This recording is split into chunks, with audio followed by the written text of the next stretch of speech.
Ce dimanche au petit matin, plusieurs frappes iraniennes ont réussi à passer le dôme de fer et toucher des immeubles près de Tel Aviv.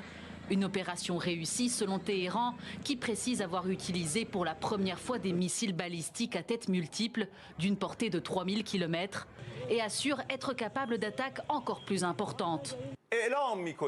Les principales capacités opérationnelles des forces armées de la République islamique d'Iran n'ont pas encore été utilisées dans notre guerre de défense sacrée.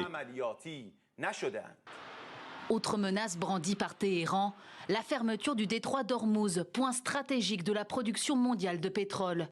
20 millions de barils provenant d'Arabie Saoudite, des Émirats Arabes Unis, du Koweït, Qatar et du Bahreïn transitent chaque jour par ce passage. Le Parlement iranien vient de voter la mesure qui plongerait les marchés financiers dans l'incertitude. Ces mesures sont soutenues par de nombreux Iraniens. À Téhéran, les habitants dénoncent un chantage mené par les États-Unis en marge des négociations sur le programme nucléaire du pays. Leur objectif, c'est d'obtenir des concessions. Pendant que nous négocions, ils montrent leurs muscles et disent « Nous pouvons exiger n'importe quoi de vous et vous serez contraints de venir à la table des négociations. » Mais on ne devrait pas céder à ça. Nous négocions, certes, mais dans le cadre de lois et de principes, et non sous le poids de la force. Pourtant, lors d'une conférence de presse, le commandant des gardiens de la Révolution a admis que le régime traversait une période sensible.